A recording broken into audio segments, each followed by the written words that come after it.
Si vous êtes dans 1 Thessaloniciens chapitre 5, on va relire le verset 23 s'il vous plaît. 1 Thessaloniciens chapitre 5, verset 23. Et que lui-même, le Dieu de paix, vous sanctifie entièrement. Et je prie Dieu que votre être entier, esprit, âme et corps, soit préservé irréprochable jusqu'à la venue de notre Seigneur Jésus-Christ. Et le titre du message aujourd'hui, c'est « Tenez-vous prêts pour le retour du Seigneur Jésus ». Tenez-vous prêts pour le retour du Seigneur Jésus. Et je m'excuse d'avance si ma voix part un peu pendant le message, je fais de mon mieux. Donc tenez-vous prêts pour le retour du Seigneur Jésus. Et juste au cas où quelqu'un croit ici que je vais donner une date pour le retour du Seigneur Jésus, que je vais donner une date et de dire voilà, le Seigneur Jésus va revenir à telle date. Et je suis désolé de vous décevoir, mais il n'y aura pas de date aujourd'hui. Et je plaisante bien sûr parce que personne ne connaît la date, n'est-ce pas? Personne ne peut dire moi je sais la date du retour du Seigneur Jésus, je sais quand est-ce que le retour du Seigneur Jésus aura lieu, la date précise. Et Dieu ne nous donne pas de date, n'est-ce pas? Il ne nous donne pas de date. Et l'une des raisons, c'est pour qu'on se tienne chacun d'entre nous prêt pour son retour. L'une des raisons, c'est parce que Dieu veut qu'on regarde à ça. Et par contre, on sait que certains événements vont se produire avant le retour du Seigneur Jésus. Et on va voir ça brièvement aujourd'hui. Donc on a des indicateurs, on a des événements qui viennent avant, mais on n'a pas de date. Et on sera vraiment, la Bible est claire, le moment où on sera vraiment, c'est quand il y a l'abomination de la désolation, quand l'Antichrist se déclare lui-même Dieu, etc. Donc on va voir ça rapidement dans la première partie. Donc aujourd'hui, pour ce sujet de « Tenez-vous prêts pour le retour du Seigneur Jésus », et tournez dans Galates chapitre 6, si vous voulez bien, revenez en arrière dans le Nouveau Testament et tournez dans Galates chapitre 6. Mais on va étudier une majeure partie de 1 Thessaloniciens chapitre 5, que frère Tristan vient de lire. On va étudier une majeure partie de ce chapitre par rapport à ça. Donc aujourd'hui, c'est un sermon pour se challenger, pour chacun d'entre nous. Ça veut dire que chacun d'entre nous, on doit regarder ces points qu'on va voir ensemble, et c'est un sermon de motivation pour s'améliorer dans les domaines dans lesquels on doit s'améliorer, n'est-ce pas? Parce que chacun d'entre nous, on doit s'améliorer. Chacun d'entre nous, on a à apprendre, on a des domaines dans lesquels on doit s'améliorer. Donc si aujourd'hui la parole de Dieu vous parle dans certains domaines, c'est des choses sur lesquelles on doit travailler, n'est-ce pas? Parce qu'on veut tous progresser. On sait que la vie chrétienne, c'est un marathon, que c'est une course. Si vous êtes dans Galates chapitre 6, regardez verset 7. Galates 6, à partir du verset 7, on va lire jusqu'au verset 10. Il est dit « Ne soyez pas trompés, on ne se moque pas de Dieu. Car quoi que ce soit qu'un homme sème, cela aussi il le moissonnera. Car celui qui sème à sa chair moissonnera de la chair la corruption, mais celui qui sème pour l'esprit moissonnera de l'esprit la vie sempiternelle. Et ne nous lassons pas en faisant bien, car au moment voulu, nous moissonnerons si nous ne défaillons pas. Comme nous en avons donc l'opportunité, faisons du bien à tous les hommes, plus particulièrement à ceux de la maison de la foi. » Donc c'est bien de se le rappeler, mais la Bible enseigne clairement que ce qu'on sème, on va le moissonner, n'est-ce pas? Tout ce que vous semez, vous allez le moissonner. C'est une loi que Dieu a mis en place dans notre univers, n'est-ce pas? C'est une loi de l'univers. Et quand on pense à l'agriculture, si vous semez quelque chose, vous allez récolter, par exemple, si vous semez une carotte, vous allez récolter une carotte, n'est-ce pas? Si vous semez un radis, vous allez récolter un radis, c'est des choses basiques, mais vous n'allez pas récolter un radis si vous semez une carotte, n'est-ce pas? Vous allez récolter ce que vous avez semé d'après la même graine, la même espèce. De même, la Bible enseigne qu'on va récolter ce qu'on sème. Si, par exemple, il est dit « Quoi que ce soit qu'un homme sème, cela aussi, il le moissonnera. » Donc si c'est la chair, si c'est vivre dans la chair, alors on moissonne de la chair la corruption, n'est-ce pas? Par contre, au contraire, il est dit, celui qui sème pour l'esprit, moissonnera de l'esprit la vie sempiternelle. Et c'est ce qu'on veut, semer pour l'esprit, faire des choses spirituelles. Et ce que je veux souligner, regardez, il est dit au verset 9, toujours dans Galates chapitre 6, il est dit au verset 9, « Et ne nous lassons pas en faisant bien, car au moment voulu, nous moissonnerons si nous ne défaillons pas. » Donc ça, c'est une exhortation à bien faire, n'est-ce pas? Une exhortation à faire le bien, à faire les choses que Dieu veut de nous. Donc le fait de servir Dieu, de mener la vie chrétienne et de persévérer dans nos œuvres. Donc si vous faites ça, c'est garanti, vous allez récolter pour l'esprit, n'est-ce pas? Si vous servez Dieu, si vous faites des choses pour Dieu, vous allez moissonner. Et c'est une promesse de Dieu, c'est une loi de l'univers, et c'est une magnifique promesse quand on y pense, n'est-ce pas? C'est un encouragement pour nous de continuer. Si on fait le bien, si on fait ce que Dieu veut qu'on fasse, alors on va moissonner un jour. Et c'est une promesse. On peut s'assurer de ça. Un jour, on va moissonner. Et que ce soit dans cette vie, on a des bénédictions de Dieu, n'est-ce pas? On a des bénédictions de Dieu dans cette vie. On va récolter des bonnes choses, des grâces et des bienfaits de Dieu. Mais aussi dans la vie après la mort, n'est-ce pas? Tout ce qu'on sème pour l'esprit, on va le récolter. On aura des récompenses éternelles. Donc c'est encourageant. Et la Bible dit, si nous ne défaillons pas. Si nous ne défaillons pas, et c'est extrêmement important, ça veut dire si on ne s'arrête pas, si on continue, si on persévère. Et c'est un des objectifs prioritaires de ce message, justement de nous encourager à continuer, n'est-ce pas? On a toujours besoin de s'encourager à continuer, à persévérer, à aller de l'avant. Et on doit s'encourager à servir Dieu et à continuer d'aller de l'avant, parce qu'il est dit, si nous ne défaillons pas, on ne veut pas défaillir, on veut continuer, on veut s'encourager. Et donc on va voir aujourd'hui plusieurs domaines dans lesquels on peut s'améliorer, dans lesquels on veut prendre garde pour mener une bonne vie chrétienne. Le titre du message, c'est « Tenez-vous prêts pour le retour du Seigneur Jésus ». Et ça, si ce n'est pas un bon motivateur pour nous, n'est-ce pas? Je ne sais pas qu'est-ce qui peut l'être. Un jour, le Seigneur Jésus va revenir. C'est un bon motivateur pour nous. Et on va lire le retour du Seigneur Jésus au sens littéral. Et vous pouvez retourner dans 1 Thessaloniciens chapitre 5. On va le voir d'un sens littéral, parce que la Bible parle littéralement du retour du Seigneur Jésus-Christ, de l'enlèvement, le fait que Jésus revient. Mais ça peut être pendant notre vie, mais pas nécessairement, n'est-ce pas? Le Seigneur Jésus ne va pas nécessairement, il n'y a pas de promesse que c'est pendant notre vie physique. C'est possible, on ne sait pas. On doit se préparer à ça, mais même si ce n'est pas pendant notre vie, on peut l'appliquer à tenons-nous prêts pour voir le Seigneur Jésus au ciel également, n'est-ce pas? Quoi qu'il arrive, on va voir le Seigneur Jésus-Christ et on doit se tenir prêt pour le siège de jugement de Christ. Et j'avais fait un message sur ça, c'est quelque chose auquel on regarde, on doit se tenir prêt pour ça. Donc quoi qu'il arrive, on veut se tenir prêt devant le Seigneur Jésus. Vous voyez ce que je veux dire? Que ce soit de notre vivant ou après la mort, on doit faire en sorte de se préparer à voir le Seigneur Jésus. Amen. Donc, pour ça, on va voir 12 parties ensemble à travers 1 Thessaloniciens chapitre 5. Ne vous inquiétez pas, il y a des parties qui sont plus courtes que d'autres. C'est vraiment pour nous challenger dans différents domaines afin de progresser. Et je vous encourage soit à prendre des notes ou à retenir ce qu'on va voir, mais parce qu'on va voir plusieurs thèmes, certains plus rapidement que d'autres, et on veut essayer d'appliquer les domaines dans lesquels la parole de Dieu nous parle aujourd'hui. Donc, si vous êtes dans 1 Thessaloniciens chapitre 5, on va relire à partir du verset 1. Et la première partie, c'est la venue du Seigneur Jésus. C'est ce qui est souligné au début du chapitre. Regardez à partir du verset 1, il dit « Mais quant au temps et aux saisons, frères, vous n'avez pas besoin que je vous écrive, car vous-même savez parfaitement que le jour du Seigneur vient ainsi comme un voleur dans la nuit. Car lorsqu'ils diront paix et sécurité, alors une soudaine destruction viendra sur eux, comme les douleurs d'une femme enceinte en travail, et ils n'échapperont pas. Mais vous, frères, vous n'êtes pas dans l'obscurité pour que ce jour-là vous surprenne comme un voleur. » Donc ici, la Bible parle du jour du Seigneur, si vous l'avez souligné. Il est dit, car vous-même savez parfaitement que le jour du Seigneur. Allez au verset 23, juste un peu plus loin, verset 23, donc c'est la première partie, la venue du Seigneur Jésus. Regardez au verset 23, il est dit, et que lui-même, le Dieu de paix, vous sanctifie entièrement.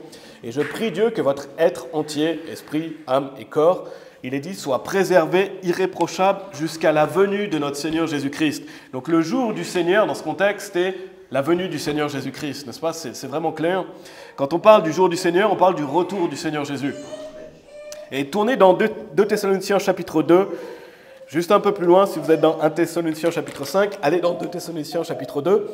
Donc le retour du Seigneur Jésus, le jour du Seigneur, la venue de notre Seigneur Jésus-Christ, c'est ce qu'on appelle l'enlèvement. Quand le Seigneur Jésus vient, si on est vivant, on est changé, si on est mort en Christ, on va ressusciter. Donc c'est ce qu'on appelle l'enlèvement. Regardez, il est aussi mention du jour de Christ. 2 Thessaloniciens chapitre 2, regardez au verset 1. Il est dit « Or nous vous implorons, frères, par la venue de notre Seigneur Jésus-Christ », donc on retrouve cette notion de la venue de notre Seigneur Jésus-Christ, et par notre rassemblement à lui, donc on est rassemblés, on est enlevés, que vous ne soyez pas vite ébranlés dans l'intention ou troublés ni par esprit, ni par parole, ni par lettre, comme venant de nous, comme si le jour de Christ était à portée de la main. Donc on retrouve la même notion, la venue de notre Seigneur Jésus-Christ, mais à la place du jour du Seigneur, c'est le jour de Christ, parce que c'est interchangeable. Le jour du Seigneur, le jour de Christ. Donc tout ça, ça fait référence à l'enlèvement. À l'enlèvement, et ça nous délivre de la colère de Dieu, n'est-ce pas? Parce que l'enlèvement a lieu après les tribulations, mais avant la colère de Dieu.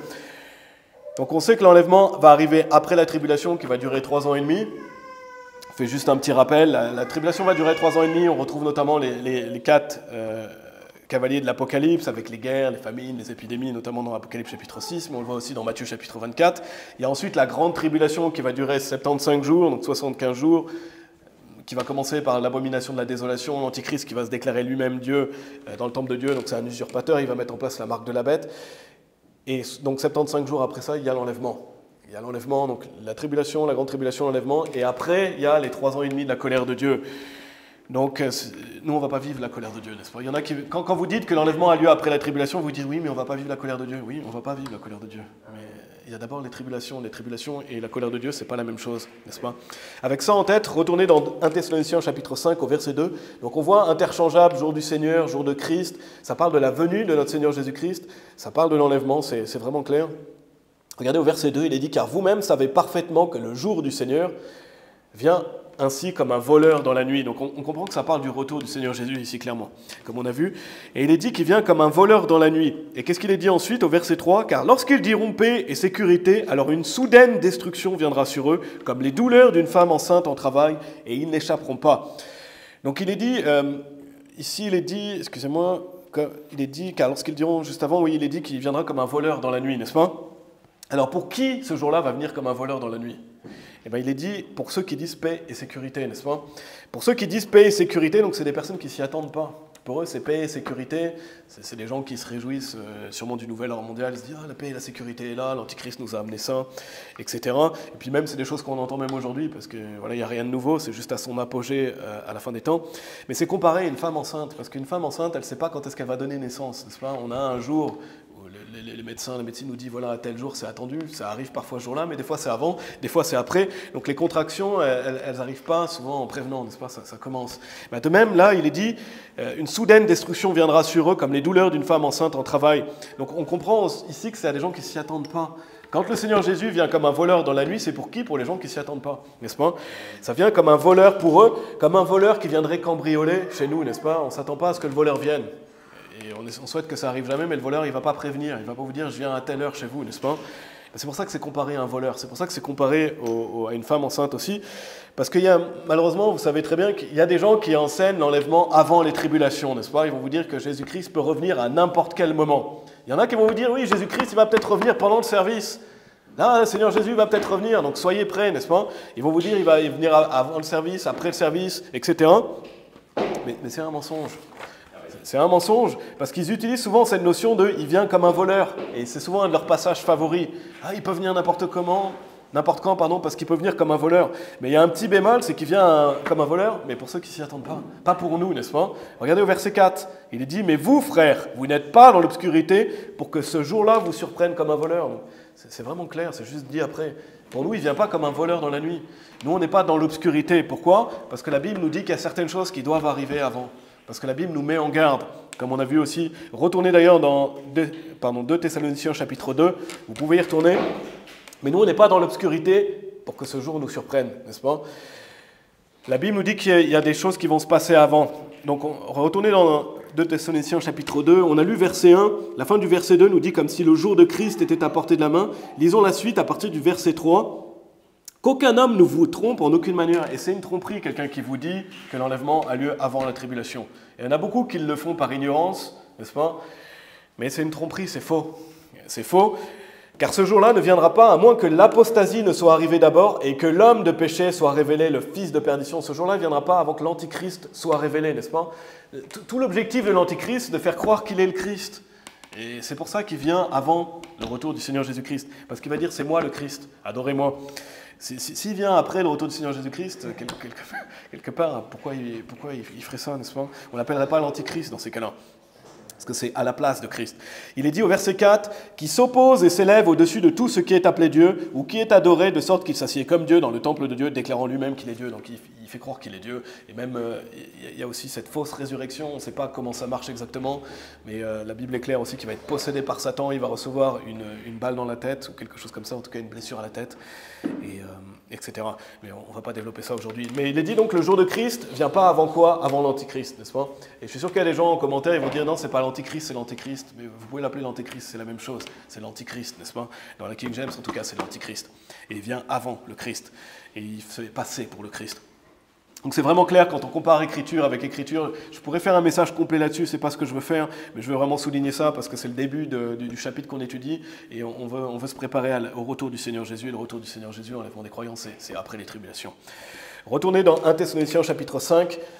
1 Thessaloniciens chapitre 5, en attendant, je vous relis le verset 4, il est dit « Mais vous, frères, vous n'êtes pas dans l'obscurité pour que ce jour-là vous surprenne comme un voleur. » La Bible est claire, nous, on n'est pas dans l'obscurité pour ça, n'est-ce pas ? On sait que ce jour-là doit arriver après certains événements. Donc c'était la première partie, la venue du Seigneur Jésus. La deuxième partie, c'est cette notion des enfants de lumière. On va le lire dans les versets 5 et 6. Donc on a vu cette doctrine, et ça pourrait, comme j'ai dit, faire un sermon complet sur le retour du Seigneur Jésus, mais ça ne doit pas nous surprendre comme un voleur. Lisons la suite au verset 5. Verset 5, « Vous êtes tous des enfants de lumière et des enfants du jour. Nous ne sommes pas de la nuit ni de l'obscurité. Par conséquent, ne dormons pas comme font les autres, mais veillons et soyons sobres. Donc la Bible dit qu'on est des enfants de lumière, n'est-ce pas? Pourquoi? Parce que quand vous avez cru en Jésus-Christ, vous avez été éclairés par la lumière des vivants, n'est-ce pas? Quand vous avez cru en Jésus-Christ, vous êtes sauvés en croyant en Jésus. Tournez dans Éphésiens chapitre 5 à ce sujet. En attendant, je vais vous lire Jean chapitre 12, versets 35 et 36. Alors Jésus leur dit, et allez dans Éphésiens chapitre 5 s'il vous plaît, alors Jésus leur dit, pour encore un petit moment la lumière est avec vous, marchez pendant que vous avez la lumière, de peur que l'obscurité ne vienne sur vous, car celui qui marche dans l'obscurité ne sait où il va. Verset 36, pendant que vous avez la lumière, croyez en la lumière afin que vous puissiez être les enfants de lumière. Jésus dit ces choses et s'en alla et se cacha d'eux. Donc les enfants de lumière, c'est ceux qui ont cru en Jésus-Christ. Il leur dit, croyez en moi pour que vous soyez des enfants de lumière. Donc toutes les personnes sauvées, c'est des enfants de lumière. C'est des enfants de Dieu, n'est-ce pas? C'est vraiment clair. Si vous êtes dans Éphésiens 5, regardez au verset 6. Éphésiens chapitre 5, verset 6. Il est dit qu'aucun homme ne vous trompe par de vaines paroles, car à cause de ces choses, le courroux de Dieu vient sur les enfants de la désobéissance. Et les enfants de la désobéissance, c'est ceux qui désobéissent au clair commandement de croire en l'Évangile, n'est-ce pas? Parce que Dieu nous commande d'être sauvés, il veut qu'on soit sauvés, n'est-ce pas?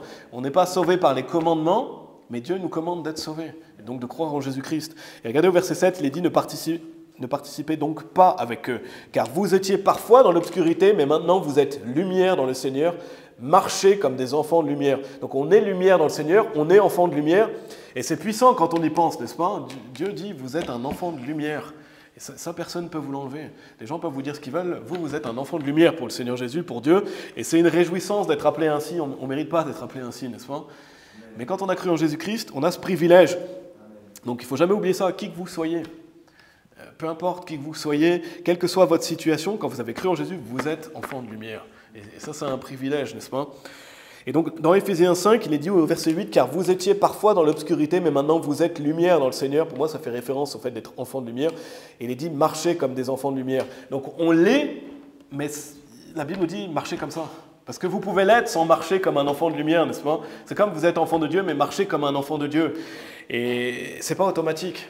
C'est pas parce que vous êtes enfant de lumière que vous allez marcher comme un enfant de lumière. C'est pour ça que c'est précisé, marcher. Si c'était automatique, il ne le dirait pas, n'est-ce pas? Et quand vous regardez quasiment toutes les épîtres de Paul, il y a un thème qui revient souvent, c'est le fait que Paul nous dit de marcher par l'Esprit. Il nous dit de faire des œuvres, et Pierre aussi, Jacques aussi. Pourquoi? Parce que c'est pas automatique. Si c'était automatique, il y a plein du Nouveau Testament qui serviraient à rien. Et non, pourquoi? Parce que la Bible nous dit que c'est pas automatique. Donc marcher comme des enfants de lumière. Vous pouvez être intérieurement un enfant de lumière, si vous ne marchez pas comme ça, on ne peut pas le savoir, n'est-ce pas? On ne peut pas le voir et vous ne témoignez pas que vous l'êtes, n'est-ce pas? Donc on doit refléter qu'est-ce qu'on est à l'intérieur. Retournez dans 1 Thessaloniciens chapitre 5, et bien sûr, ce n'est pas comme ça qu'on sait que quelqu'un est sauvé. Qu'est-ce qui témoigne? On en avait déjà vu, c'est ce qui sort de la bouche de quelqu'un. Mais on veut faire bon témoignage et on veut montrer ce qu'il y a à l'intérieur de nous, n'est-ce pas? Si on a un enfant de lumière, on veut marcher comme un enfant de lumière. Donc avec ça à l'esprit, retournez dans 1 Thessaloniciens chapitre 5 au verset 5. Vous êtes tous des enfants de lumière, on comprend qu'on est tous enfants de lumière quand on est sauvés. Et des enfants du jour, nous ne sommes pas de la nuit ni de l'obscurité. D'ailleurs, la Bible nous dit que voilà, on n'est plus de l'obscurité, donc on doit marcher comme des enfants de lumière. Par conséquent, ne dormons pas comme font les autres, mais veillons et soyons sobres. Et je pense qu'ici, ne dormons pas, c'est ne soyons pas comme les gens qui marchent comme le cours de ce monde, qui marchent dans l'obscurité. Non, nous marchons dans la lumière. Il est dit, mais veillons et soyons sobres. Donc déjà, le premier challenge pour nous par rapport à tenez-vous prêts pour le retour du Seigneur Jésus, c'est de veiller et d'être sobre, n'est-ce pas? Veiller et être sobre. Et Dieu soit loué, on est des enfants de lumière, mais est-ce qu'on agit ainsi? Est-ce qu'on agit ainsi? On sait qu'on n'agit pas toujours comme ça, n'est-ce pas? Donc c'est pour ça que je vous ai dit que ce message, c'est pour nous challenger. Regardez au verset 7, il est dit « Car ceux qui dorment, dorment la nuit, et ceux qui s'enivrent sont ivres la nuit. » Déjà, clairement, être sobre, ça veut dire ne pas boire de l'alcool, n'est-ce pas? Laissez ceux qui sont ivres être ivres la nuit, mais vous ne soyez pas comme ça, n'est-ce pas? Ne soyez pas comme les gens ivres qui sont ivres la nuit, parce que souvent, d'ailleurs, beaucoup de gens pêchent la nuit. Ils croient qu'on ne les voit pas, l'obscurité, etc. C'est pour ça que c'est plus prudent d'aller se coucher tôt, n'est-ce pas? C'est plus prudent de dormir tôt, de faire son possible pour se coucher tôt. Bien sûr, des fois, on a du travail, etc. Où il y a des gens qui travaillent de nuit, mais on doit veiller et être sobre. Et on a besoin de dormir la nuit, n'est-ce pas? Car ceux qui dorment, dorment la nuit, et ceux qui s'enivrent sont ivres la nuit. Donc, un bon moyen déjà d'être sobre et d'être vigilant et de veiller, c'est de ne pas boire d'alcool, n'est-ce pas? Et ça s'étend aussi à toute forme de drogue. Amen. Mais nous qui sommes du jour, soyons sobres. Et qu'est-ce qu'il est dit ensuite? Revêtant la cuirasse de la foi et de l'amour, et pour casque, l'espérance du salut. Donc le fait de s'en revêtir, je ne vais pas développer ça aujourd'hui, mais ça parle clairement de l'armure qu'on retrouve dans Éphésiens chapitre 6 également, n'est-ce pas? Le fait de se revêtir de l'armure de Dieu. Dans Éphésiens 6, il est dit « Revêtez-vous de toute l'armure de Dieu ». Donc pour marcher comme un enfant de lumière, il faut se revêtir de l'armure d'un enfant de lumière, n'est-ce pas? Verset 9 ensuite, toujours 1 Thessaloniciens chapitre 5 au verset 9, il est dit « Car Dieu ne nous a pas assignés au courroux, mais à obtenir le salut par notre Seigneur Jésus-Christ, qui est mort pour nous, afin que soit que nous soyons réveillés ou que nous dormions, nous vivions ensemble avec lui. » Donc,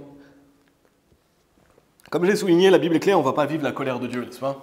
On ne va pas vivre la colère de Dieu, et là c'est dans un contexte de fin des temps. Donc ça parle de, voilà, on ne va pas vivre, et Dieu soit loué pour ça, parce que quand vous lisez les plaies de la colère de Dieu, ça ne fait pas plaisanter, n'est-ce pas? Et d'ailleurs, les gens qui disent que Dieu, dans l'Ancien Testament, Dieu était méchant, Dieu était ceci, dans le Nouveau Testament, il est moins méchant, le Seigneur Jésus est venu. Ben, lisez Apocalypse, n'est-ce pas? Dieu est toujours le même. Et les plaies, je pense que c'est les pires plaies qu'on puisse retrouver dans la Bible, elles sont dans le Nouveau Testament. Elles sont dans le Nouveau Testament parce que Dieu est en colère contre le monde dans lequel on vit. Mais Dieu ne nous a pas assignés au courroux. Donc quand on est sauvé, on ne va pas vivre la colère de Dieu. Donc c'est le contexte. Mais aussi, on peut l'appliquer au fait qu'on ne va pas aller en enfer, n'est-ce pas? On ne va pas subir la colère de Dieu en enfer. Donc, on a vu, tenez-vous prêts pour le retour du Seigneur Jésus. On a vu la première partie, la venue du Seigneur Jésus. La deuxième partie, c'est les enfants de lumière. Donc, dans les parties suivantes, on va justement développer comment marcher comme un enfant de lumière et dans les sujets dans lesquels on peut s'améliorer, parce que c'est une marche continuelle, n'est-ce pas? C'est une marche continuelle, on marche, comme on a dit, c'est un marathon, on marche jusqu'à la fin de nos jours. On n'est jamais arrivé. Si vous dites, moi je suis déjà arrivé, ça y est, je suis déjà... Non, on n'est jamais arrivé. On doit toujours progresser. On doit toujours changer. Et on va être un chrétien complet. D'ailleurs, Paul, il dit, frère, je ne m'estime pas m'en être emparé, mais cette seule chose, je fais. Il ne s'estime pas être déjà arrivé, Paul. Et Paul était l'un des plus grands chrétiens qui ait jamais existé. Donc on n'est pas arrivé au bout, on doit persévérer. Donc tenons-nous prêts pour le retour du Seigneur Jésus. On a vu la venue du Seigneur Jésus, on a vu les enfants de lumière. Maintenant, on va voir plus en détail justement comment se tenir prêt au retour du Seigneur Jésus. Et c'est la troisième partie, c'est l'Église. Regardez au verset 11. La troisième partie, je l'ai appelée l'Église. Toujours dans 1 Thessaloniciens chapitre 5, au verset 11, il est dit « C'est pourquoi réconfortez-vous les uns les autres et édifiez-vous l'un l'autre comme vous le faites aussi. » Et si vous dites, ouais, où est-ce qu'il y a la notion d'église ici? La notion d'église, elle est dans le sens ici que c'est une congrégation de croyants, n'est-ce pas? C'est une assemblée de croyants ici. Et on a déjà parlé de l'église dans plusieurs messages. Donc je ne vais pas beaucoup détailler ça aujourd'hui, je vais souligner plus d'autres points. Mais si on veut être prêt pour le retour du Seigneur Jésus, où est-ce qu'on doit être trouvé? N'est-ce pas? Déjà, la Bible dit, on veut d'autant plus que, comme on voit le jour approcher, être dans la maison de Dieu, n'est-ce pas? Être à l'église. C'est être à l'église, n'est-ce pas? Si on veut être prêt pour le retour du Seigneur Jésus, on doit être trouvé à l'église. Comment quelqu'un pourrait dire, je me prépare pour le retour du Seigneur Jésus, mais je ne vais pas dans la maison de Dieu? C'est un non-sens, n'est-ce pas? Comment quelqu'un pourrait dire, moi je me prépare pour le retour du Seigneur Jésus, par contre je ne vais pas dans l'institution dont la Bible dit que le Seigneur Jésus est mort pour l'église? Comment vous pouvez dire que vous vous préparez au retour du Seigneur Jésus? Ce serait un non-sens, ce serait absurde, n'est-ce pas? C'est absurde de dire, moi je me prépare au retour du Seigneur Jésus, mais je ne vais pas à l'église. Je ne vais pas dans l'institution pour laquelle le Seigneur Jésus est mort, et qui s'appelle la maison de Dieu. Donc mes amis, allons à l'église. Allons à l'église, et c'est une des premières choses qu'on peut faire pour se préparer au retour du Seigneur Jésus, c'est de venir fidèlement à l'église. Et comme je vous ai déjà dit, je ne dis pas pour les gens de notre groupe, mais les gens qui écoutent en ligne, si vous n'avez pas d'église, cherchez une église autour de chez vous. Cherchez une église, priez pour ça, faites-en une priorité, parce que c'est nécessaire. Faites une priorité de trouver une église, priez pour ça, ou déménagez à côté d'une église, ou alors travaillez où vous êtes dans l'objectif de devenir une église, n'est-ce pas? Mais vous devez vous mettre à l'action. Donc, c'est l'Église, au verset 11, c'est pourquoi réconfortez-vous les uns les autres et édifiez-vous l'un l'autre comme vous le faites aussi. Donc, comme j'ai dit, je ne vais pas développer beaucoup cette notion d'Église, on en a déjà parlé plusieurs fois, mais je vais surtout parler des frères et sœurs, parce que l'Église, c'est une assemblée de frères et sœurs, n'est-ce pas? Une assemblée de croyants. Et donc, le contexte, ici, quand il est dit, c'est pourquoi réconfortez-vous les uns les autres, si vous êtes familier avec 1 Thessaloniciens, Paul leur dit aussi d'être réconfortés parce que certains sont morts physiquement, ils dorment, n'est-ce pas? Donc, il y a un contexte où cette Église, ils ont vu des frères et sœurs mourir. Donc il y a ce contexte de mort. C'est pour ça qu'il est dit de se réconforter les uns les autres. Parce qu'il y a des personnes qui sont mortes physiquement. Mais nous, on va l'appliquer d'une manière générale. Et pour ça, allez dans 1 Pierre chapitre 3. La première chose que je veux souligner, comment se tenir prêt pour le retour du Seigneur Jésus, c'est à la maison, entre un mari et une femme, entre les parents et les enfants. Et allez dans 1 Pierre chapitre 3, en attendant je vais vous lire Éphésiens chapitre 5, versets 25 à 28. Il est dit « Marie, aimez vos femmes comme Christ aussi a aimé l'Église et s'est donné lui-même pour elle, afin qu'il puisse la sanctifier et l'épurer en la nettoyant d'eau par la parole, afin qu'il puisse la présenter à lui-même, une Église glorieuse, ayant ni tache, ni ride, ni rien de semblable, mais qu'elle soit sainte et sans défaut. Ainsi les hommes doivent aimer leur femme comme leur propre corps. Celui qui aime sa femme s'aime lui-même. » Donc comme j'ai dit, on le voit clairement dans ce passage que le Seigneur Jésus s'est donné lui-même pour l'Église, n'est-ce pas? Et notons que le mari doit préparer sa femme au retour du Seigneur Jésus. Pour moi, c'est ça que veut dire aussi ce passage. Il est dit, Marie, aimez vos femmes, mais pour moi, il est dit aussi, Marie, préparez vos femmes. Il est dit afin qu'il puisse la sanctifier et l'épurer en la nettoyant d'eau par la parole, afin qu'il puisse la présenter à lui-même une église glorieuse. Bien sûr, c'est comparé à l'église, et l'église, c'est... Le Seigneur Jésus est mort pour l'Église, mais avant il est dit « Marie, aimez vos femmes ». Donc il y a une application qu'on peut faire aussi, que le mari doit guider sa femme dans l'objectif de la préparer au retour du Seigneur Jésus aussi, n'est-ce pas? Et l'une des choses qui est soulignée ici, c'est la nettoyant d'eau par la parole. Donc un mari doit prêcher la parole de Dieu à sa femme. Il doit la préparer spirituellement, il doit la laver par la parole et lui enseigner la Bible, n'est-ce pas? Parce que le mari est le chef de la famille. Le mari est le chef de la famille, donc il doit faire de son mieux, bien sûr, on est pécheurs, n'est-ce pas, on a des défaillances, mais on doit faire de notre mieux pour guider notre femme, parce qu'on est le berger de notre foyer, n'est-ce pas? On est le berger et Dieu voit le mari comme le responsable de sa famille. Et c'est une grande responsabilité qu'on doit prendre à cœur quand on est un mari. Un mari a la responsabilité de sa femme, et de sa femme et de ses enfants. Bien sûr, on a tous notre marche personnelle avec le Seigneur Jésus, donc une femme doit marcher personnellement avec le Seigneur Jésus, elle a sa responsabilité de marcher avec Dieu, mais le mari, c'est le leader, il doit veiller à ça. Il doit veiller à ça. Donc, si vous êtes dans 1 Pierre chapitre 3, donc on a vu Éphésiens 5, mais regardez 1 Pierre 3 à partir du verset 1, et c'est la première chose que je veux surtout souligner, comment se préparer, et si vous n'êtes pas marié, préparez-vous peut-être au mariage dans ce sens-là, mais par rapport à l'Église, c'est une assemblée de frères et sœurs, et ça commence à la maison, n'est-ce pas? Regardez 1 Pierre chapitre 3 à partir du verset 1. Et bien sûr, quand vous êtes à la maison, vous n'êtes pas à l'église, mais quand vous venez le dimanche, l'assemblée des croyants, c'est ce qui forme l'église, et l'église est un rassemblement de famille aussi. Donc c'est quand on se réunit ensemble. Et nous, on est un groupe qui fait partie d'une église. Regardez au verset 1, il est dit « De même, vous, femmes, soyez soumises à vos propres maris, afin que s'il y en a qui n'obéissent pas à la parole, ils puissent aussi être gagnés sans la parole par le comportement des femmes. Tandis qu'ils regardent votre comportement chaste, accompagné de crainte, dont l'ornement ne doit pas être cette parure extérieure de cheveux tressés et de porter de l'or ou des tenues vestimentaires, mais que ce soit l'homme caché du cœur en ce qui n'est pas corruptible, c'est-à-dire l'ornement d'un esprit docile et tranquille, lequel est d'un grand prix à la vue de Dieu. Car c'est aussi suivant cette manière qu'autrefois les saintes femmes qui mettaient leur confiance en Dieu se paraient elles-mêmes en étant soumises à leur propre mari. » Et c'est bien pour une femme ici. Si vous voulez savoir à quoi ressemblait une sainte femme, la Bible nous le dit ici, n'est-ce pas? Elles se paraient en étant soumises à leur propre mari, comme Sarah obéissait à Abraham, l'appelant Seigneur, dont vous êtes les filles, tant que vous faites bien, et n'ayez crainte d'aucune frayeur. Et c'est bien ce passage aussi pour une femme, c'est que la Bible dit que tant que vous êtes soumise à votre mari, que vous faites bien, la Bible dit n'ayez aucune frayeur, vous faites ce qui est bien. Vous faites ce qui est bien parce que vous êtes soumise à votre mari. Et c'est rassurant aussi. De même, vous, Marie, demeurez avec elle, selon la connaissance, rendant honneur à la femme, comme à l'être plus faible et comme étant héritiers ensemble de la grâce de vie pour que vos prières ne soient pas empêchées. Verset 8, finalement, soyez tous d'une même intention, ayant compassion l'un envers l'autre. Aimez-vous comme des frères, ayez de la pitié, soyez courtois. Donc un excellent moyen de faire ce qu'on a vu au verset 11, c'est pourquoi réconfortez-vous les uns les autres et édifiez-vous l'un l'autre comme vous le faites aussi. Dans le mariage, un excellent moyen de se réconforter et s'édifier, ça passe par le rôle du mari et de la femme, n'est-ce pas? C'est réconfortant pour un mari d'avoir une femme qui lui est soumise, et c'est réconfortant pour une femme d'être aimée par son mari. C'est réconfortant et c'est s'édifier l'un l'autre, n'est-ce pas? Donc c'est un excellent moyen d'appliquer ça dans le mariage, c'est de garder les commandements que Dieu a dit pour le couple, n'est-ce pas? Le rôle de l'homme et de la femme. La femme qui est soumise à son mari, comme on vient clairement de le lire, et c'est une magnifique parure qui plaît à Dieu.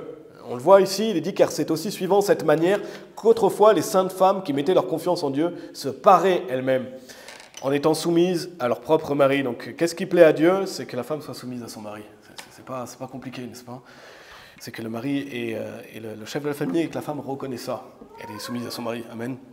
Donc, mesdames, si vous voulez vous préparer à la venue du Seigneur Jésus-Christ, si vous êtes mariés, soyez soumises à votre mari.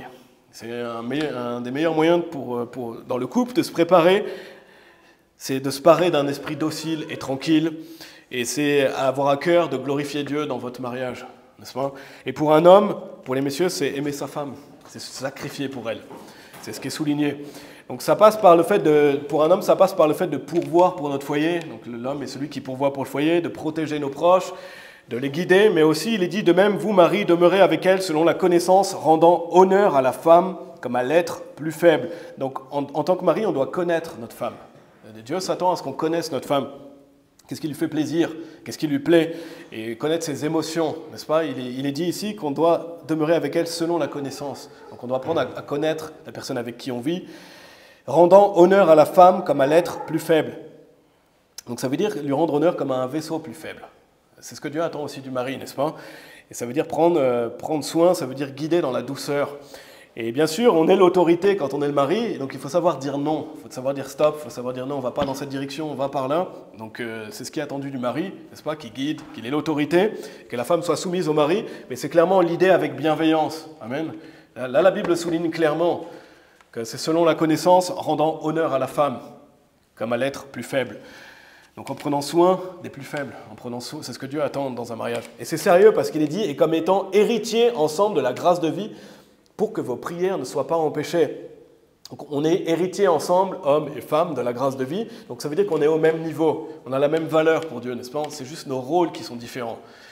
On va hériter ensemble de la vie éternelle, n'est-ce pas? On a déjà reçu la vie éternelle, on va aller ensemble au paradis et Dieu attend à ce que l'homme fasse son rôle, la femme fasse son rôle et qu'ils soient complémentaires. Et il nous dit clairement comment faire ça. Mais la Bible dit ici que c'est sérieux parce qu'il est dit pour que vos prières ne soient pas empêchées. Et ce n'est pas quelque chose qu'on a envie, n'est-ce pas? On n'a pas envie que nos prières soient empêchées. Amen. On n'a pas envie que Dieu se dise voilà, ce genre de choses de nous.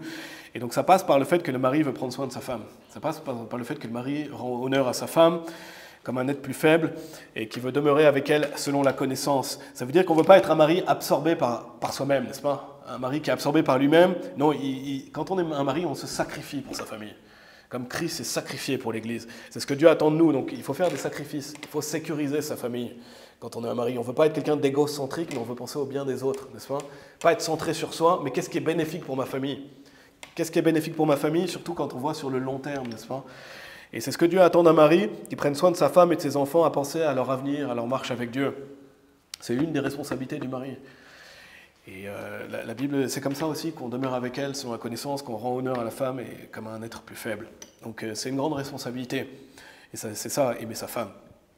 Parce que quand on y pense, et c'est quelque chose auquel j'ai pensé, je pense que si vous êtes marié, vous avez peut-être déjà pensé aussi à ça. Mais bien sûr, oui, ce que je voulais souligner avant, c'est qu'on a tous des erreurs, des manquements, et on a tous des failles. C'est pas parce que vous êtes un mari que vous n'allez pas faire d'erreurs, n'est-ce pas? C'est pour ça que la femme doit être soumise à son mari, même s'il fait des erreurs, n'est-ce pas? Et bien sûr, une femme ne va pas suivre son mari dans le péché, mais dans les choses de manière générale, et les choses qui ne sont pas des péchés.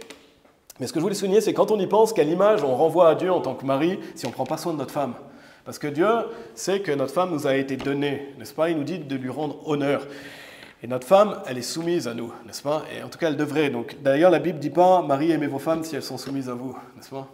La Bible ne dit pas « Femme, soyez soumise à votre mari s'il vous aime ». Non, c'est « Vous faites votre rôle ». Et si vous faites votre rôle, ça aura tendance à faire que l'autre personne fera encore plus son rôle.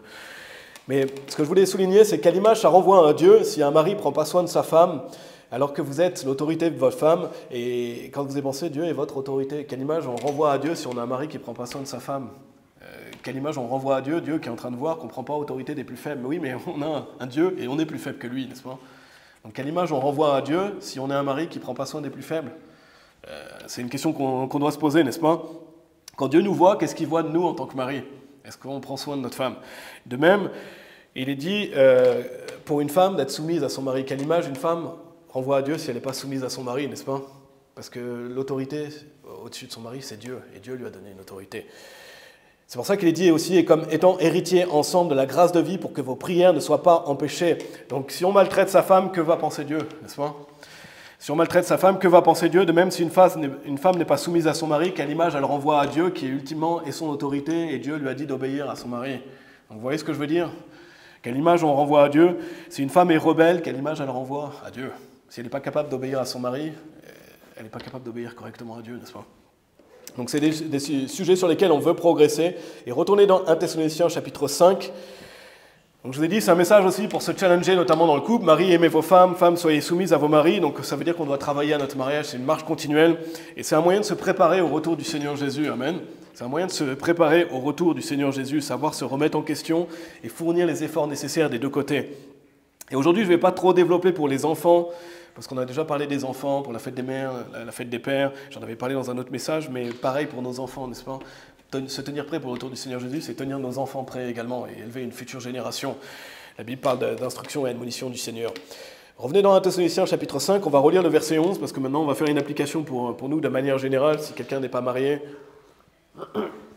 Au verset 11, il est dit, c'est pourquoi réconfortez-vous les uns les autres et édifiez-vous l'un l'autre comme vous le faites aussi. On voit une application pour les couples mariés, mais c'est aussi une partie sur l'Église. Et l'Église, comme j'ai dit, c'est la congrégation des croyants. Et donc une assemblée aussi de famille, mais ça passe aussi par le fait de se réconforter et s'édifier les uns les autres quand on se retrouve, n'est-ce pas? Et nous, on est un groupe qui fait partie d'une église. Mais, comme j'ai dit, il y a bien plus à dire sur le mariage, mais c'est aussi entre nous, n'est-ce pas? Et c'est ça que je veux souligner maintenant, entre les frères et sœurs. Se réconforter entre nous. Ça veut dire que quand quelqu'un souffre, on doit souffrir avec cette personne, n'est-ce pas? C'est ce que la Bible dit clairement, on est un corps de Christ. Notre pasteur a fait un excellent message, si vous voulez écouter, pour l'anniversaire de notre église sur ça, qui est vraiment important. Le fait que l'église, c'est le corps de Christ.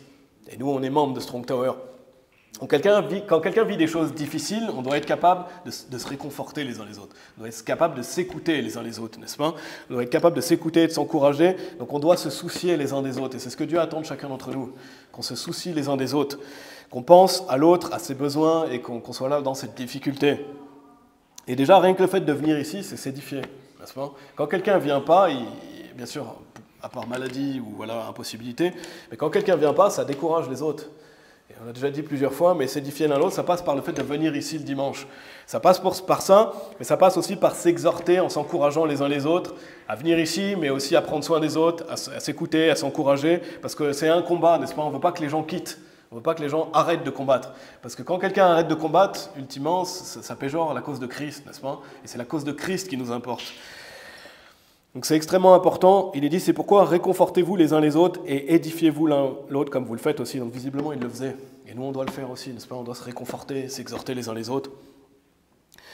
Et ça passe par ça, mais ça passe pas par le fait de venir, et notre pasteur prêche souvent là-dessus, et c'est important, mais ça passe pas par le fait de venir et d'être un plus saint que toi, n'est-ce pas? On vient pas ici pour impressionner les autres, écraser les autres, et se montrer meilleur que les autres. C'est pas un plus saint que toi, n'est-ce pas?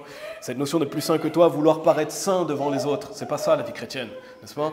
On veut être saint pour Dieu. Ça passe pas par le fait de vouloir impressionner ou être en compétition avec les autres. Non, on doit penser aux bénéfices des autres, n'est-ce pas? On doit penser qu'est-ce qui est au bénéfice de l'autre, comment je vais pouvoir l'aider, comment je vais pouvoir l'écouter, comment je vais pouvoir l'encourager. Ça passe pas par le fait de l'écraser et de se mettre au-dessus de l'autre, n'est-ce pas? C'est pourquoi réconfortez-vous les uns les autres et édifiez-vous l'un l'autre comme vous le faites aussi. Donc on a vu, tenez-vous prêts pour le retour du Seigneur Jésus, on a vu la venue du Seigneur Jésus, on a vu les enfants de lumière, on a vu l'Église. La quatrième partie, c'est au verset 12, on va relire versets 12 et 13, c'est l'autorité dans l'Église. Regardez au verset 12, il est dit « Et nous vous implorons, frères, de reconnaître ceux qui s'adonnent parmi vous et qui vous dirigent dans le Seigneur et qui vous admonestent et ayez pour eux une haute estime avec amour à cause de leur œuvre et soyez en paix entre vous. » Donc ça parle bien sûr du pasteur, n'est-ce pas? Avoir une haute estime pour ceux qui s'adonnent parmi nous, qui nous dirigent dans le Seigneur. On a un pasteur, n'est-ce pas? On a un pasteur, donc on doit avoir une haute estime pour ces personnes-là qui donnent leur vie pour le service à Dieu. Et c'est un dur travail, n'est-ce pas? Et je crois qu'on ne réalise pas vraiment, on peut voir à travers la Bible, on peut écouter certaines choses, mais tant qu'on n'est pas dans les chaussures d'un pasteur, on ne réalise pas ce qu'il peut vivre, mais c'est un extrêmement dur travail, n'est-ce pas? C'est un dur travail, parce que Jésus est la tête de l'Église, mais en dessous de son autorité, en dessous du Seigneur Jésus-Christ, il y a le pasteur. Le pasteur doit rendre compte à Dieu pour son travail. C'est un homme qui a été ordonné par Dieu et il doit veiller sur son troupeau, il doit le nourrir, il doit être un modèle envers le troupeau. Mais la Bible nous dit comment on doit agir envers notre pasteur. Ayez pour eux une haute estime avec amour à cause de leur œuvre. Parce que c'est une œuvre pour Dieu, n'est-ce pas? Donc on doit avoir il n'a pas juste dit estime, il dit une haute estime. Une haute estime, ça veut dire les estimer grandement pour leur œuvre. Je vous ai dit parce que c'est un dur travail. Donc on doit nous-mêmes, ici à Confort-Baptiste, avoir une haute estime pour notre pasteur, n'est-ce pas? Et c'est un moyen aussi de se tenir prêt pour le Seigneur Jésus-Christ. Quand vous avez une haute estime de votre pasteur, ça veut dire que vous avez une haute estime du Seigneur Jésus, n'est-ce pas? Parce que c'est un dur travail, et nous on a un pasteur qui s'appelle Yann Taverner, donc on doit avoir une haute estime pour lui, n'est-ce pas? Pour son dur travail. Ça veut dire qu'on doit prier pour lui, ça veut dire qu'on va être un encouragement pour lui. Quand on travaille dur ici, ça encourage notre pasteur, ça encourage notre église, n'est-ce pas? Et il vient la semaine prochaine. Notre pasteur vient la semaine prochaine, donc soyons reconnaissants pour ça. Soyons reconnaissants pour le fait qu'on ait un pasteur, qu'il ait bien voulu adopter notre groupe, qu'il vienne nous visiter, ça demande des efforts. De quitter sa famille, de venir ici, ça demande des efforts, ça demande un investissement. Mais ça veut dire que pour nous, on doit faire notre possible pour bien l'accueillir. C'est ce qu'on veut faire la semaine prochaine, n'est-ce pas? Avoir une haute estime pour notre pasteur, bien l'accueillir, être présent et travailler dur ici en Suisse. Travailler dur à ce qu'on fait déjà, en fait, continuer à le faire. Parce qu'encore une fois, c'est un privilège de venir ici. C'est un privilège que Dieu ait permis qu'on soit adopté, qu'on fait partie d'une église, on ne doit pas prendre ça pour acquis, n'est-ce pas? Si on arrête de travailler, le groupe va s'effondrer. Parce que notre groupe, c'est fait d'individus qui viennent et qui travaillent ici. Donc on ne doit jamais prendre ça pour acquis, on doit continuer à aller de l'avant pour que Dieu bénisse notre œuvre ici, amen. Et ça passe par le fait d'avoir une haute estime de notre pasteur, de son travail. Et donc notre pasteur vient normalement avec des frères et sœurs aussi de notre église en Angleterre. Donc c'est non seulement envers notre pasteur, on doit avoir une haute estime, mais on doit être accueillant envers eux de manière générale et bienveillant. Et, parce que c'est une bénédiction pour nous de pouvoir les accueillir ici, n'est-ce pas? Tournez dans 1 Thessaloniciens chapitre 3, donc vous êtes dans le chapitre 5, gardez quelque chose dedans, on va y revenir juste après, mais allez dans le chapitre 3. Donc ici, la quatrième partie, c'est l'autorité dans l'Église, comment se tenir prêt pour le retour du Seigneur Jésus, avoir une haute estime pour notre pasteur. Et ça passe aussi par le fait d'avoir de l'estime pour les frères qui viennent et qui prêchent ici, n'est-ce pas? Parce qu'ils vous admonestent, ils prennent du temps pour vous prêcher, préparer, etc. On n'a pas de pasteur ici, mais on doit aussi avoir de l'estime. Par exemple, quand frère Tristan vient prêcher ici, on doit avoir de l'estime pour son travail, n'est-ce pas? Parce que ça demande du travail. Ça demande du travail de préparer un sermon. Et quand les gens, comme j'avais déjà mentionné, prêchent justement contre vos péchés, etc., on ne veut pas enfermer la parole de Dieu, n'est-ce pas? On l'avait vu avec Luc. Donc regardez 1 Thessaloniciens chapitre 3, versets 12 et 13, il est dit « Et que le Seigneur vous fasse croître et abonder en amour l'un envers l'autre et envers tous les hommes, comme nous faisons envers vous, que jusqu'à la fin il puisse affermir vos cœurs pour qu'ils soient non blâmables, en sainteté devant Dieu, c'est-à-dire notre Père, à la venue de notre Seigneur Jésus-Christ avec tous ses saints. » Donc c'est intéressant ici, et si vous êtes familier, 1 Thessaloniciens le chapitre 1, 2, 3, 4, 5 finit toujours par le retour du Seigneur Jésus-Christ, donc par la fin, etc., le retour du Fils de Dieu. Mais dans le verset avant qui parle justement de la venue du Seigneur Jésus-Christ, il est dit que le Seigneur vous fasse croître et abonder en amour l'un envers l'autre. Donc c'est un moyen de se tenir prêt, c'est de croître et d'abonder en amour l'un envers l'autre. N'est-ce pas? Comme on a vu aussi, le fait de se réconforter et s'édifier. Et donc soyons zélés pour l'événement qu'on a la semaine prochaine, n'est-ce pas? Peu importe le nombre qu'on est ici, parce que ça peut être décourageant qu'on soit peu nombreux, que des gens sont venus, sont repartis, que des gens viennent plus, mais on a notre marche personnelle avec Dieu. On a notre marche personnelle avec Dieu, donc soyons zélés pour cet événement. Et j'ai hésité à faire un message sur le fait d'être un petit nombre, parce qu'on est un petit nombre, n'est-ce pas? On ne doit pas être découragé par ça. Quand on voit l'histoire de Gédéon, ils étaient 300 à la fin, n'est-ce pas? Dieu utilise des petits nombres. On espère grandir, mais peu importe combien on est, si mes amis s'en vont, qu'importe moi j'irai, n'est-ce pas? Ça veut dire qu'on veut continuer.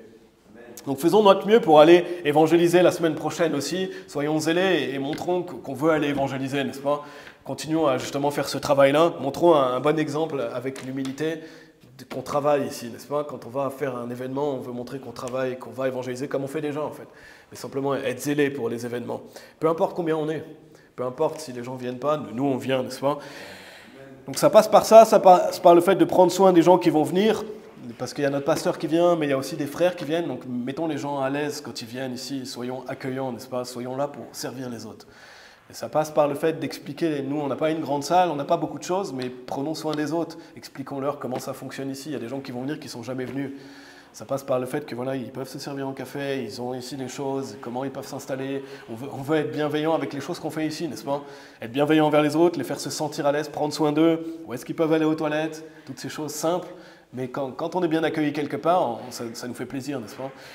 Donc c'est un bon moyen de se préparer au retour du Seigneur Jésus-Christ. Quand des gens viennent, soyons hospitaliers, mais soyons-le entre nous semaine après semaine, n'est-ce pas? Retournez dans 1 Thessaloniciens chapitre 5. Donc montrons-nous un exemple et un modèle de bonnes œuvres. C'est ça que je veux souligner dans ce message aussi. C'est aussi pour ça que je fais ce message cette semaine. C'est parce que la semaine prochaine, on a des gens qui viennent. Et on veut montrer un bon exemple. Cinquième partie, donc on a vu la quatrième partie, l'autorité dans l'Église. La cinquième partie, regardez au verset 14, 1 Thessaloniciens chapitre 5, verset 14, c'est aimer les frères et sœurs et aimer son prochain. Donc j'ai déjà parlé du fait d'aimer les frères et sœurs dans certaines choses, mais c'est aussi souligné au verset 14, il est dit « Maintenant nous vous exhortons, frères, avertissez ceux qui sont indisciplinés, réconfortez les irrésolus, soutenez les faibles et soyez patients envers tous les hommes. » Verset 15, « Voyez à ce que nul ne rende à aucun homme mal pour mal, mais poursuivez toujours ce qui est bien, et entre vous, et envers tous les hommes. » Donc entre nous, mais aussi envers notre prochain. C'est le fait d'aimer les frères et sœurs et d'aimer notre prochain. Et notez qu'il est dit encore ici « réconforter ». Ça fait 2 fois que Dieu nous le dit. Donc c'est quelque chose d'important, n'est-ce pas? Bien sûr, dans le passage, comme j'ai dit, c'est parce qu'il y avait des gens morts physiquement, mais c'est quelque chose qui s'applique à nous aussi, de se réconforter, parce qu'on a des difficultés, on vit des choses difficiles, et je vais le souligner après. Première chose, il est dit, maintenant nous vous exhortons, frères, avertissez ceux qui sont indisciplinés. Donc comment avertir ceux qui sont indisciplinés? Déjà, ça passe par la prédication, n'est-ce pas? Quelqu'un qui prêche la parole de Dieu, il va avertir les gens qui sont indisciplinés. Les gens qui peut-être vivent dans certaines mauvaises choses, et qui n'ont pas une bonne discipline dans certains domaines, ou qui vivent dans certains péchés, c'est avertir les personnes par la parole de Dieu. C'est comme ça qu'on avertit les indisciplinés. Donc la parole de Dieu nous avertit, le fait de prêcher contre le péché, etc. Ça peut être aussi quand quelqu'un vous demande un conseil ou un avis sur quelque chose. On peut avertir de certaines choses aussi, si quelqu'un vous dit, voilà, qu'est-ce que tu penses de ça? Ça peut être avertir quelqu'un qui peut-être est indiscipliné dans quelque chose, ou a un mauvais avis sur quelque chose. Donc quelqu'un vous demande son avis, ou quelqu'un vous demande un conseil. Et ça ne veut pas dire, dites à tout le monde ce qui ne va pas chez eux. Ça ne veut pas dire, allez vers tout le monde et dites-leur, ça ne va pas, moi j'aurais fait ça comme ça, c'est pas ce qui est dit ici, n'est-ce pas? Avertissez les indisciplinés, c'est pas aller vers quelqu'un et lui dire, ça, ce que tu fais, ça ne va pas, alors que la personne ne vous a même pas demandé votre avis sur quelque chose qui est mineur, bien sûr, je parle. Parce que par contre, il y a une discipline dans une église, n'est-ce pas? Et nous, on est soumis à la parole de Dieu et on fait partie de ce sanctuaire. Mais si quelqu'un vit dans un péché digne d'exclusion, alors oui, il faut venir vers notre pasteur ou venir vers moi, n'est-ce pas? C'est aussi ça, avertir les indisciplinés, c'est aller vers l'autorité pour dire, cette personne, par exemple, vit dans la fornication, ou s'il y a quelque chose de grave, là, il faut le dire. Mais ça ne veut pas dire, dites à tout le monde ce qui ne va pas chez eux. Par contre, si quelqu'un vous demande son avis, si quelqu'un, voilà, vous demande un conseil, on peut avertir une personne aussi.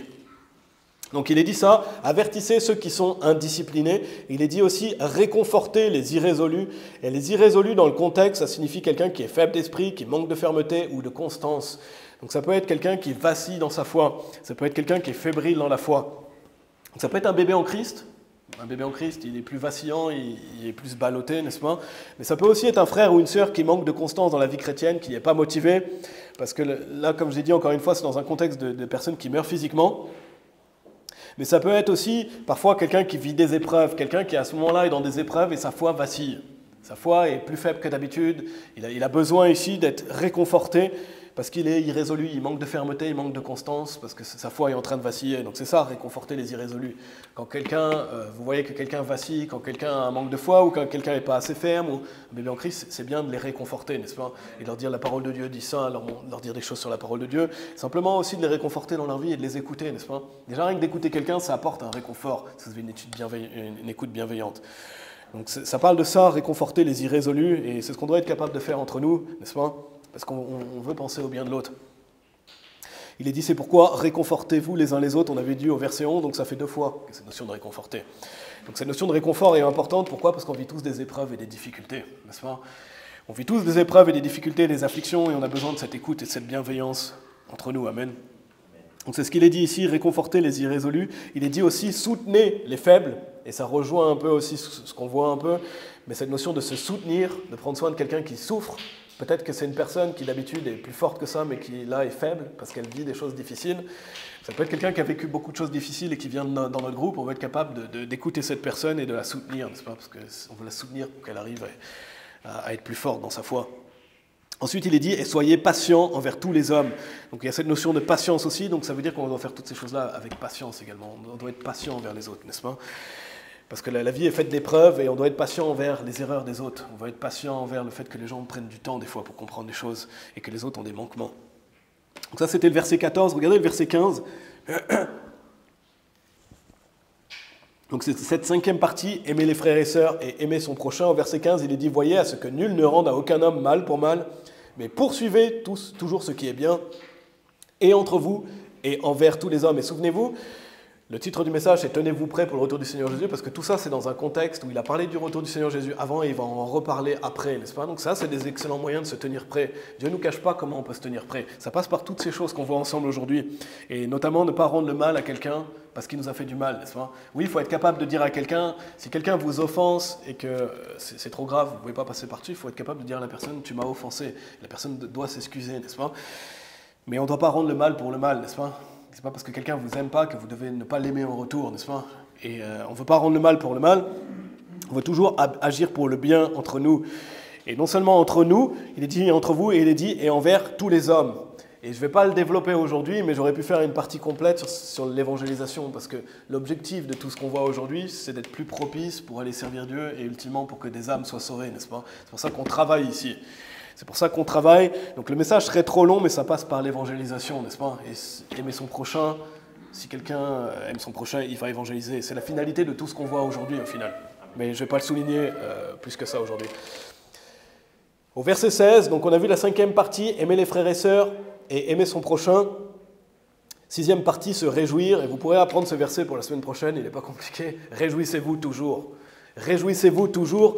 Et ce n'est pas toujours facile de se réjouir, n'est-ce pas? Si vous êtes honnête, vous savez que ce n'est pas toujours facile de se réjouir. Ce n'est pas toujours facile de se réjouir parce qu'on est dans un monde perverti.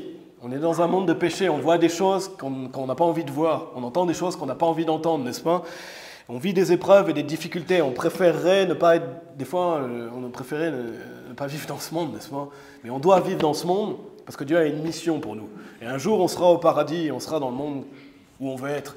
Mais en attendant ça, c'est pas toujours facile de se réjouir parce qu'on peut ressentir du découragement, on peut ressentir de la tristesse, de la fatigue, mais justement un bon moyen de traverser tout ça, c'est de se réjouir dans le Seigneur. Et tournez dans Philippiens chapitre 1, si vous voulez bien. Philippiens chapitre 1, juste un peu avant d'un Thessaloniciens, vous avez Philippiens. Je crois qu'avant vous avez Colossiens et avant vous avez Philippiens. Philippiens chapitre 1, versets 25 et 26, il est dit « Ayant cette confiance, je sais que je demeurerai et resterai avec vous tous pour votre avancement et votre joie de la foi, afin que pour moi, votre réjouissance puisse être plus abondante en Jésus-Christ par mon retour auprès de vous. » Pardon. Donc ça parle de la joie de la foi, n'est-ce pas? Et réjouissez-vous toujours, c'est par la foi, n'est-ce pas? Parce qu'on ne va pas toujours se réjouir du monde dans lequel on vit. On peut toujours se réjouir. Pourquoi? Parce que déjà on est sauvés. Amen. Et on a un motif de grande réjouissance pour se réjouir toujours, c'est que nos noms sont inscrits dans le ciel. Et qu'on sait qu'on va aller au paradis. D'ailleurs, quand les apôtres reviennent vers le Seigneur Jésus-Christ et qu'ils ont fait des miracles, le Seigneur Jésus, il ne leur dit pas « réjouissez-vous d'avoir fait ça », il leur dit « réjouissez-vous que votre nom est dans le ciel », n'est-ce pas? Donc réjouissez-vous d'être sauvés. Et bien sûr, on peut se réjouir des choses qu'on fait, mais ultimement, réjouissez-vous toujours parce que vous êtes sauvés. Parce que vous êtes sauvés, donc la joie, votre joie de la foi, et il est dit afin que pour moi, votre réjouissance puisse être plus abondante en Jésus-Christ. Notre réjouissance, elle n'est pas dans le monde, n'est-ce pas? Elle est en Jésus-Christ. Elle est en Jésus-Christ par la joie d'être sauvé déjà. Quoi qu'il arrive, on va aller au paradis. Donc, on peut toujours se réjouir. Mais il y a aussi la joie du fait que le Seigneur Jésus va revenir un jour. C'est aussi le sujet du message aujourd'hui. On sait que le Seigneur Jésus va revenir. Que ce soit notre vivant ou le fait qu'on va le voir au paradis, quoi qu'il arrive, il y a cette réjouissance de voir le Seigneur Jésus-Christ. Donc réjouissons-nous toujours dans le Seigneur. Amen. Et réjouissez-vous toujours. Et ça passe par le fait de penser au Seigneur, penser à sa grandeur, penser à sa majesté, penser à sa parole, penser à ses promesses. Et Dieu est notre Père. Et en plus, on a bien sûr des réjouissances dans cette vie aussi. Tout n'est pas mauvais dans cette vie, n'est-ce pas? On a beaucoup de réjouissances. Si vous êtes parents, si vous êtes mari, vous avez votre femme, vous avez vos enfants. Et même si vous n'avez pas de femme et d'enfants, vous avez beaucoup de choses desquelles vous pouvez vous réjouir dans cette vie, n'est-ce pas? On a beaucoup de choses pour lesquelles on peut se réjouir dans cette vie. Dieu nous donne des bienfaits, il nous donne des grâces, il nous donne des bénédictions, des frères et sœurs, etc. Donc on a beaucoup de motifs de réjouissance même dans cette vie aussi.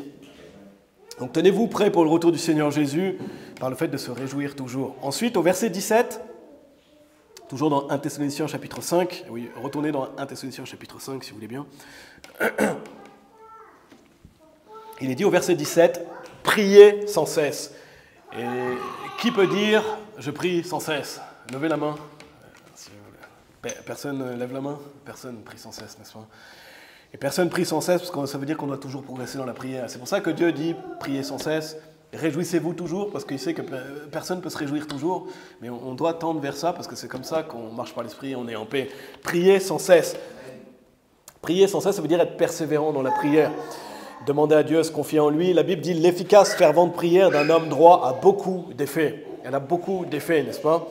Et tournez dans Luc chapitre 21, si vous voulez bien. Dans Luc chapitre 20.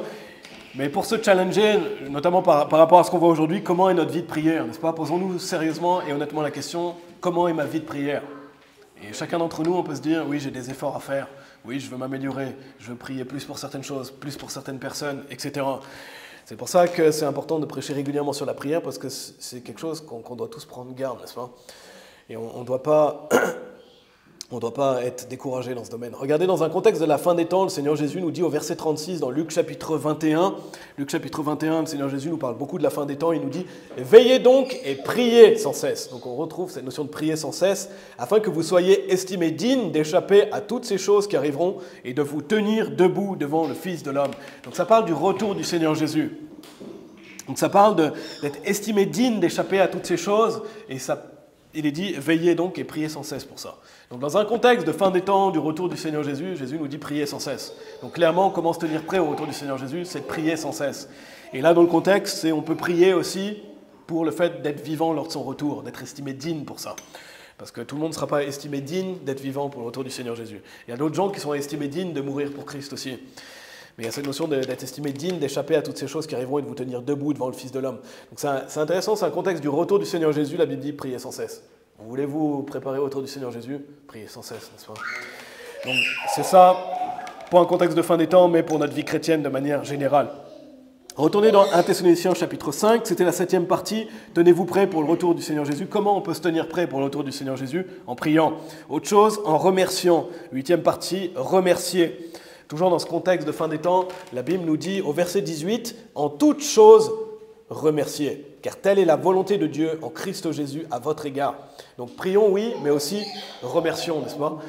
Et il n'est pas dit ici, et je l'avais déjà dit dans un message, mais je trouve que c'est intéressant, il n'est pas dit pour toute chose remercier, il est dit en toute chose remercier. Pourquoi? Parce qu'on ne va pas forcément remercier pour toute chose, parce qu'il y a des choses qu'on peut vivre de difficiles, n'est-ce pas? Dieu peut nous faire traverser des épreuves, ou ça peut être les épreuves de la vie, ou des fois le châtiment de Dieu aussi qui peut être douloureux, mais il est dit en toute chose remercier. Donc même si on vit ces choses difficiles, à travers toutes ces choses, on peut remercier quand même, n'est-ce pas? On peut remercier Dieu. Déjà d'être sauvé, d'avoir Dieu qui se soucie de nous, on peut prier, mais il est dit en toute chose remercier, n'est-ce pas? En toute chose remercier. Et c'est une des raisons aussi pour lesquelles je déteste le calvinisme. On en a déjà parlé récemment et je vais en reparler dans un autre message. Mais parce que les calvinistes vous font croire souvent, en fait, la finalité du calvinisme, c'est de dire que Dieu, tout ce qui vous arrive dans notre vie, Dieu a voulu que ça arrive. Mais c'est pas vrai, n'est-ce pas? C'est pas nécessairement vrai, n'est-ce pas? C'est pas parce que vous vivez quelque chose de difficile que Dieu a voulu que ça arrive, n'est-ce pas? Ça peut être par nos mauvais choix, ça peut être parce que c'est une épreuve, une difficulté, parce qu'on est dans un monde perverti, mais ça peut être décourageant. C'est pour ça, si vous savez que quelqu'un prêche à un certain degré le calvinisme, vous éteignez. Et écoutez pas quelqu'un qui prêche le calvinisme. Parce qu'il peut vous amener un jour cette doctrine. Ah, vous savez, Dieu est souverain. Ce qui vous arrive, Dieu est souverain, il est au contrôle de tout ce qui vous arrive. Et non, non. Dieu veille sur nous, Dieu est tout-puissant, Dieu peut nous protéger, il peut nous sortir de certaines choses. Mais il y a des choses qui arrivent, ce n'est pas la volonté de Dieu, n'est-ce pas? Par exemple, quelqu'un qui boit de l'alcool, ce n'est pas la volonté de Dieu. Et ce n'est pas la volonté de Dieu. Donc, je reparle encore de ça, mais... Parce qu'en toute chose, remercier, il n'est pas dit pour toute chose remercier. Et avec le calvinisme, on dévie dans des mauvaises choses pour ça. Si quelqu'un prêche ça, arrêtez d'écouter cette personne, s'il vous plaît. Parce que ça va vous empoisonner. Pour ça, pour ces choses-là, il y a des gens qui vont développer de la colère envers Dieu parce qu'on va leur dire Dieu est souverain, etc. Et oui, Dieu est au-dessus, mais Dieu ne contrôle pas tout, n'est-ce pas? Et non seulement ça, mais en plus, ça va vous empoisonner pour l'évangélisation aussi. Et si vous écoutez les calvinistes, ils vont vous dire que de toute façon, si quelqu'un doit être sauvé, il va être sauvé. Donc pourquoi aller évangéliser dans ces cas-là, n'est-ce pas? Philippiens chapitre 4, verset 6, il est dit « Ne vous inquiétez de rien, mais en toute chose, par la prière et la supplication. » Donc ça rejoint prier sans cesse, avec remerciement. Faites connaître à Dieu vos requêtes. Donc c'est toujours avec remerciement. C'est la 8e partie, remercier. Remercier. Donc un moyen de se préparer à la venue du Seigneur Jésus-Christ, c'est de remercier. 9e partie, le fait de marcher par l'Esprit. Regardez au verset 19, et je vais aller rapidement pour les dernières parties, parce que le message serait trop long, donc on va aller rapidement de point en point. C'est la 9e partie, comment se préparer au retour du Seigneur Jésus, marcher par l'Esprit. Il est dit au verset 19, « N'étouffez pas l'Esprit ». Et ça veut dire ne pas l'éteindre, ça veut dire ne pas l'attrister. Dans Éphésiens 4, verset 30, il est dit « Et n'attristez pas le Saint-Esprit de Dieu par lequel vous êtes scellés jusqu'au jour de la rédemption. » Donc c'est cette notion de ne pas étouffer, de ne pas éteindre, de ne pas attrister le Saint-Esprit. C'est un moyen de se préparer au retour du Seigneur Jésus, bien sûr, c'est de marcher par l'Esprit, marcher dans le nouvel homme. Et comment marcher par l'Esprit, ça rejoint la 10e partie aussi, le fait de lire la Bible et de la mettre en pratique. Regardez au verset 20, il est dit « Ne méprisez pas les prophéties ». Donc c'est un moyen de dire ne méprisez pas la parole de Dieu, n'est-ce pas? Parce que la parole de Dieu est remplie de prophéties, n'est-ce pas? Et quand quelqu'un prêche, il prophétise, il prêche la parole de Dieu. Donc je ne vais pas développer plus que ça, on en a parlé aussi la semaine dernière dans le message de Luc sur les tentations du diable, mais c'est le fait d'avoir confiance dans la parole de Dieu. Donc lire la Bible et la mettre en pratique. 11e partie, se détourner du péché. Regardez au verset 21. Toujours tenez-vous prêts pour le retour du Seigneur Jésus. 11e partie, se détourner du péché. Verset 21, il est dit « Éprouvez toutes choses, tenez ferme ce qui est bon, abstenez-vous de toute apparence de mal. » Donc ça fait partie des bases de la vie chrétienne, mais le fait d'éprouver les choses, de tenir ce qui est bien, et de s'abstenir de toute forme de mal. Donc ça veut dire détournez-vous de vos péchés et jugez des choses dans votre vie, n'est-ce pas? Et on doit être capable d'éprouver toute chose, donc de juger. Il y a un jugement qui a lieu sur ça, non, c'est pas bon, ça, etc., en fonction de la parole de Dieu. Donc se détourner de ses péchés, mener une vie qui plaît à Dieu, se mettre en règle avec Dieu dans les domaines qui sont nécessaires, n'est-ce pas? Et ça, c'est un travail continuel. On n'est jamais arrivé à ça. Comment on se prépare à la venue du Seigneur Jésus-Christ, toujours en progressant dans ça. Parce qu'on a un corps de chair. Donc le fait d'éprouver les choses, de s'abstenir de toute apparence de mal et de tenir ferme ce qui est bon. Et la dernière partie, la 12e, c'est la sanctification. Regardez au verset 23, donc on arrive au verset que j'ai lu au début du message, qui était un peu le verset référence du message. Au verset 23, il est dit « Et que lui-même, le Dieu de paix, vous sanctifie entièrement. Et je prie Dieu que votre être entier, esprit, âme et corps, soit préservé, irréprochable, jusqu'à la venue de notre Seigneur Jésus-Christ. Fidèle est celui qui vous appelle, qui aussi le fera. » Et donc ici, bien sûr, quand on est sauvé, on sait qu'on a la sanctification au salut. Donc vous êtes sauvé, vous êtes rendu saint, on est sanctifié une fois pour toutes. Mais on sait aussi qu'on a la sanctification dans la vie chrétienne. C'est le fait de se sanctifier, de se mettre à part pour Dieu. Et donc ici, il est dit que votre être entier, esprit, âme et corps soit préservé, irréprochable, jusqu'à la venue de notre Seigneur Jésus-Christ. Donc comment se tenir prêt jusqu'à la venue de notre Seigneur Jésus-Christ? C'est notre être entier, esprit, âme et corps. Et là, d'ailleurs, on voit clairement qu'on est composé d'un corps, d'une âme et d'un esprit, n'est-ce pas? On a notre corps physique, on a notre âme, on a notre esprit. Notre esprit est sauvé pour toujours, mais on doit marcher par l'esprit avec notre corps physique. Et on veut bien sûr que notre âme se réjouisse des choses de Dieu et tourner vers le Seigneur Jésus-Christ. Donc, mes amis, tenons-nous prêts pour le retour du Seigneur Jésus. Amen. Et on doit se tenir prêts pour ça.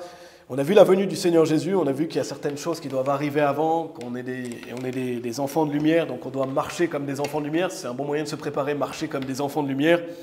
C'était la première chose pour se challenger aujourd'hui, c'était la deuxième partie. La troisième partie, c'est l'Église. La quatrième partie, c'est l'autorité dans l'Église. La cinquième partie, c'est aimer les frères et sœurs et aimer son prochain. La sixième partie, c'est se réjouir. La septième partie, c'est prier. La huitième partie, c'est remercier. La neuvième partie, c'est marcher par l'esprit. La dixième partie, c'est lire la Bible et la mettre en pratique. La onzième partie, c'est de se détourner du péché. La deuxième partie, c'est la sanctification. Et ça, c'est un peu comme une recette, comme un moyen de se tenir prêt pour le retour du Seigneur Jésus-Christ. Et bien sûr, ultimement, c'est d'aller évangéliser, n'est-ce pas? Et de prêcher l'évangile aux personnes perdues. Donc, tenons-nous prêts pour le retour du Seigneur Jésus-Christ, et ça passe par tout ce qu'on a vu aujourd'hui. Amen. On va prier. Merci Père, merci pour ta parole. Merci pour ce chapitre, 1 Thessaloniciens chapitre 5, qui est vraiment réconfortant, encourageant pour nous. Merci Père, je prie pour que, si quelqu'un a été touché on est tous touchés par beaucoup de choses, Seigneur, il y a beaucoup de choses dans lesquelles on doit progresser, mais voilà, je prie pour que chacun d'entre nous qui ont été touchés par ta parole, peut-être plus dans certains domaines que dans d'autres, que tu puisses nous aider, Seigneur, à nous améliorer, à avoir à cœur, Seigneur, de s'améliorer dans tous ces domaines qu'on a vus, de progresser, d'être plus complet, plus propice à ton service. Seigneur, on prie pour être prêt pour le retour du Seigneur Jésus-Christ. Peut-être que ce sera pendant notre vivant, peut-être que ce ne sera pas pendant notre vivant, quoi qu'il arrive, on doit se tenir prêt à le voir physiquement ici, si on est vivant à son retour, ou quoi qu'il arrive au siège de jugement de Christ, où on devra tous passer, Seigneur, pour recevoir ce qu'on a fait, Seigneur, dans cette vie. Et on veut être appelé bon et fidèle serviteur, et ça passe par le fait de servir, de se mettre au service. C'est pas quelque chose d'automatique. Je t'en prie, aide-nous, Seigneur, à nous améliorer dans tous ces domaines. Aide-nous à bien recevoir notre pasteur, les frères qui vont venir, Seigneur, est un encouragement pour eux. et voilà, à bien travailler dur ici, à continuer ce qu'on fait, Seigneur, à aller de l'avant, à ne pas être découragé. Quel que soit le nombre qu'on est, Seigneur, on va aller de l'avant. On prie pour que des personnes aussi qui peut-être ne viennent plus ou qui hésitent à venir puissent revenir et venir te servir, Seigneur, ou alors dans leur église locale.